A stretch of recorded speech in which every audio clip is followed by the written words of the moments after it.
तो ये हैं कुछ करंट अफेयर के प्रश्न जो कि विंसर ईयर बुक के हैं और 2024 के ही हैं। तो देखते हैं पहला प्रश्न।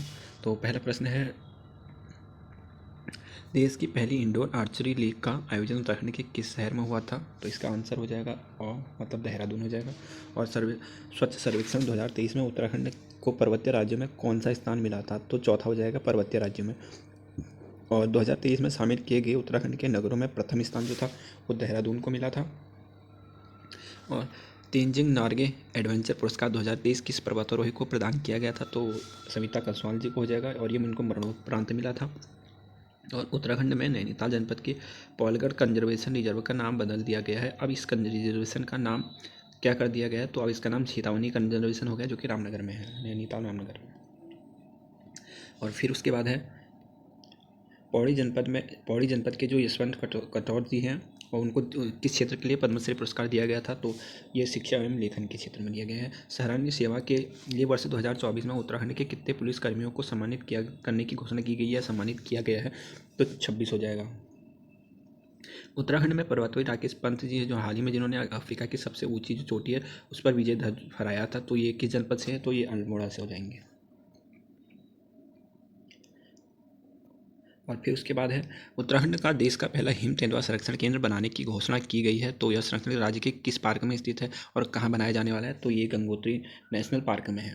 और सबका साथ सबका विकास तथा समावेशी और सर्वस्पर्शी उद्देश्य वाले उत्तराखंड का वर्ष 2024-25 का बजट गरीब, युवा, अन्नदाता और नारी शक्ति पर केंद्रित है। इसमें संक्षिप्त में क्या नाम दिया गया? तो ज्ञान हो गया, ज्ञान के नाम से इसको संबोधित किया गया है। और उत्तराखंड के एक डॉक्टर राकेश भट्ट द्वारा लता पांडे और डॉक्टर संजय पांडे तथा जूहर आलम को किस प्रकार पुरस्कार से सम्मानित किया गया है? तो संगीत अकादमी, नाटक अकादमी के। और उत्तराखंड में प्रथम प्रमुख महिला मुख्य सचिव कौन है? तो ये राधा रतुड़ी जी होगी, ये भी अभी हाल में भी यही है। और उत्तराखंड हाईकोर्ट के प्रथम महिला मुख्य न्यायाधीश कौन थी? तो ये ऋतु बहारी जी हो जाएंगी।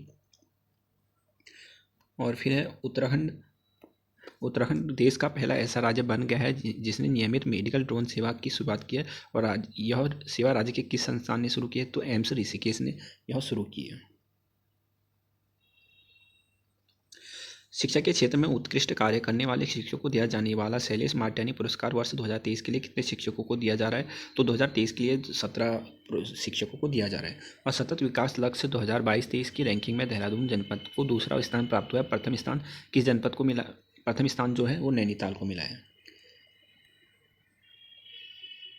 और फिर है किस गढ़वाली कवि और लेखक को राज्य सरकार की ओर से भैरव दत्त धुलिया पुरस्कार सम्मानित किया गया है? तो भैरव दत्त पुरस्कार जो मिला है उसका आंसर हो जाएगा गणेश, ये और हो जाएगा गणेश खुगसाल व गणी को। और मौसम संबंधी सटीक जानकारी के लिए उत्तराखंड में तीसरा डाल्फर राडार कहाँ लगाया गया है? तो ये लैंसडाउन में लगाया गया है। और राज्य के लिए निर्विरोध निर्वाचित हुए महेंद्र भट्ट किस विधानसभा क्षेत्र से संबंधित है? तो ये बद्रीनाथ विधानसभा सीट से संबंधित है। उत्तराखंड भाषा संस्थान की ओर से प्रदान किया जाने वाला उत्तराखंड गौरव सम्मान 2023 कितने साहित्यकारों को प्रदान किया गया है? तो इसका आंसर हो जाएगा 10।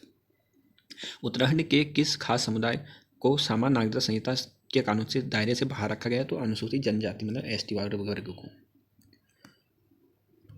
फिर उसके बाद है उत्तराखंड के किस यूट्यूबर को प्रधानमंत्री नरेंद्र मोदी ने बेस्ट नैनो क्रिएटर पुरस्कार से सम्मानित किया गया है? तो पीयूष पुरोहित को।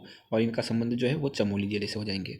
तो कभी ये भी पूछा जा सकता है कि वो कौन सी जिले से संबंधित? तो चमोली से हो जाएंगे। और आर्थिक सर्वेक्षण रिपोर्ट 2023-24 के अनुसार उत्तराखंड की प्रति व्यक्ति आय औसत आय कितनी है? तो 2,60,201 हो जाएगा इसका आंसर। और आर्थिक सर्वेक्षण रिपोर्ट 2023-24 के अनुसार उत्तराखंड के किस जनपद में प्रति व्यक्ति आय सबसे कम रही? तो सबसे कम जो हो जाएगी वो रुद्रप्रयाग हो जाएगा और जो सबसे ज़्यादा है वो हरिद्वार हो जाएगा। ये 25वें में यही आपको पूछ रहा है कि ज़्यादा किस में है। तो सबसे कम हो जाएगा तो रुद्रप्रयाग और सबसे ज़्यादा हरिद्वार में। फिर मार्च 2024 में राज्य की किस नगर पंचायत को नगर पालिका का दर्जा दिया गया है? तो पुरेला हो जाएगा, जो कि उत्तरकाशी में है। और फिर है उत्तराखंड क्रिकेट एसोसिएशन का अध्यक्ष किसे बनाया गया था? तो गिरीश गोयल जी को बनाया गया है। और उत्तराखंड स्वच्छ गतिशील नीति किससे संबंधित है? तो डीजल वाहन से संबंधित है। और लोकसभा चुनाव 2024 में उत्तराखंड की किस सीट पर सबसे कम मतदान हुआ था? 46.94% हुआ था। तो ये हुआ था हरिद्वार में। और ई वेस्ट रिसाइकलिंग के लिए उत्तराखंड के किस शहर में संयंत्र स्थापित किया जा रहा है? तो ये रुद्रपुर में किया जा रहा है। और टिहरी लोकसभा चुनाव में उत्तराखंड की किस सीट से सबसे कम मतदान हुआ था? तो अल्मोड़ा में हुआ था। और किस सीट से सबसे कम 2024 हो जाएगा। और लोकसभा चुनाव उत्तराखंड की किस सीट पर सबसे कम मतदान हुआ था, तो अल्मोड़ा इधर हो गया, तो इधर अल्मोड़ा हो गया, तो 46 यहाँ प्रतिशत में नहीं सॉरी, ये ऊपर 29वें का जो आंसर वो अल्मोड़ा हो जाएगा, गलती से हरिद्वार हो गया था तो उसको सही कर लीजिएगा, अल्मोड़ा हो जाएगा। और उसके बाद इसका रुद्रपुर हो गया। और लोकसभा चुनाव में किस सीट से सब कम, तो ये अल्मोड़ा ये ऊपर वाला ही है। और उत्तराखंड के किस राजनीतिक को राज्यसभा सांसद चुना गया है, तो महेंद्र भट्ट जी को। फिर है उत्तराखंड के एक जाने माने व्यक्ति प्रहलाद मेहरा जी का हाल ही में निधन हुआ, तो किस क्षेत्र से जुड़े थे, तो वह लोक संगीत से जुड़े हुए थे और ये पिथौरागढ़ के थे। और ठीक है, और हर 10 वर्ष में आयोजित की जाने वाली अस्कोट आराकोट यात्रा की थीम इस बार क्या थी, तो इस स्रोतों से संगम तक इसका आंसर हो जाएगा। और state institute for improving and transforming का उपाध्यक्ष किसे बनाया गया है, तो राजशेखर जोशी जी को।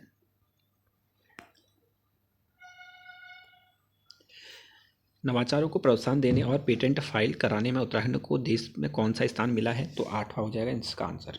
यार मैं भी आपकी तरह नया ही सीख रहा हूँ, ठीक है, आप जो भी गलती हुई है क्षमा चाहूँगा। और नौताड़ बोलते हैं ना तो कुमाऊँ में, तो नौताड़ी समझ लो मुझे भी। और Black Swan Champions of the Year 2024 पुरस्कार किसे प्रदान किया गया था, तो आरुषि निशंक को। और प्रधानमंत्री नरेंद्र मोदी के कविता संग्रह का गढ़वाली में अनुवाद किसने किया था, तो सुजाता डबराल जी ने किया था।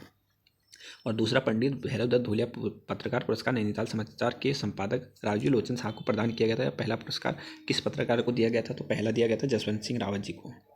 और इस वर्ष वायुसेना की ओर से उत्तराखंड में बॉम्बे बैकेट अभियान चलाया गया था। यह अभियान किससे संबंधित है, तो वनों की आग से संबंधित है। और पिरुल लाओ, ये जंगल जो पिरुल लाओ पैसा लाओ, ये वाला आपने प्रश्न कई बार सुना होगा, तो ये रुद्रप्रयाग से किया था। इसका वो मुख्यमंत्री जी ने रुद्रप्रयाग से उद्घाटन किया था। बकरी पालन को प्रोत्साहन देने के लिए देहरादून जनपद को कालसी की पहली गोट वैली स्थापित की गई। दूसरी गोट वैली कहाँ बनाई गई है, तो चक्राता में। तो पहला देहरादून में हो जाएगा और चक्राता भी देहरादून में है, तो दूसरा चक्राता में देहरादून में हो जाएगा दूसरा।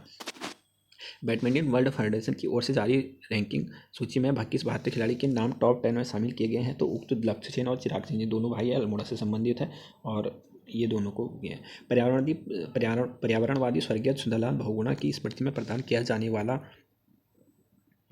हिमालय प्रहरी सम्मान इस वर्ष किसे प्रदान किया गया है, तो ये स्वर्गीय कुंवर प्रसून और स्वर्गीय मंगसी देवी, ये दोनों को इस वर्ष किया गया है। साहित्य अकादमी का सर्वोच्च सम्मान अकादमी फेलोशिप इस वर्ष उत्तराखंड के किस साहित्यकार को प्रदान किया गया, तो रस्किन बॉन्ड को।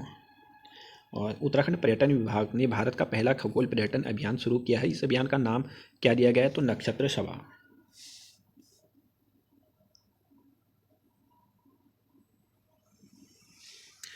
गढ़वाली फीचर फिल्म पैंथो सूरबो घाम 2 की अभिनेत्री को सर्वश्रेष्ठ अभिनेत्री का पुरस्कार प्रदान किया गया है। अभिनेत्री का नाम क्या है, तो उर्मी नेगी को।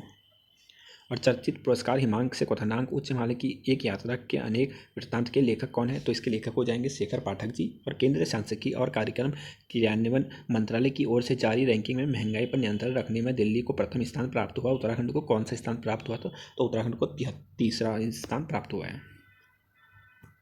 उत्तराखंड की एक शिक्षिका कुसुमलता गढ़िया को वर्ष 2024 का राष्ट्रीय शिक्षक पुरस्कार से सम्मानित किया गया था। वह किस जनपद की रहने वाली है, तो ये चमोली की हो जाएंगी। और राज्य सरकार द्वारा शिक्षा के क्षेत्र में दिया जाने वाला शैलेश मार्टनी पुरस्कार 2024 में कितने शिक्षकों को प्रदान किया गया है, तो इसका आंसर हो जाएगा 19। और राज्य पर्यटन विभाग ने किन 2 ट्रैकों को वर्ष 2024 के लिए ट्रैक ऑफ द ईयर घोषित किया गया है, तो इसका आंसर हो जाएगा बौ और सौ। तो इसका आंसर सिलना पास और सरुताल बुग्याल, ये दोनों हो जाए। महिला सशक्तिकरण और बाल विकास विभाग की ओर से वर्ष 2024 में कितने महिलाओं को तीलू रौतेली पुरस्कार से सम्मानित किया गया है, तो 13, इसका आंसर हो जाएगा। और महिला सशक्तिकरण और बाल विकास की ओर से 2024 में तो आंगनबाड़ी जो पुरस्कार सम्मानित किया गया था, ये दोनों को साथ साथ दिया जाता है, तो 13 हो गई तीलू रौतेली और जो 32 हो गई वो आंगनबाड़ी पुरस्कार दिया गया है महिलाओं को। और केंद्र सरकार की अमृत योजना 2 के तहत उत्तराखंड के कितने शहरों को के लिए GI बेस्ट मास्टर प्लान तैयार किया गया है, तो 23। राज्य के किस जिला मुख्यालय में साइंस एंड इको पार्क बनाने की घोषणा की गई है, तो ये आपका आंसर हो जाएगा पौड़ी में।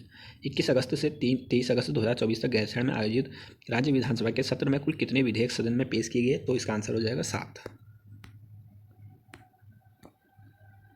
उत्तराखंड में 4 खिलाड़ियों को पेरिस ओलंपिक में हिस्सा लिया। राज्य सरकार के प्रत्येक खिलाड़ी को कितनी प्रोत्साहन राशि दी, तो 50 लाख रुपये। और वन विभाग के रिसर्च विंग ने 114 वर्षों के बाद आर्कटिक नामक दुर्लभ तितली की खोज कहाँ की है, तो ज्योली कोट हो जाएगा नैनीताल में। और स्वतंत्रता दिवस के अवसर पर राज्य के कुल कितने पुलिस कर्मचारियों को अधिकारियों को राष्ट्रपति पदक से सम्मानित किया गया?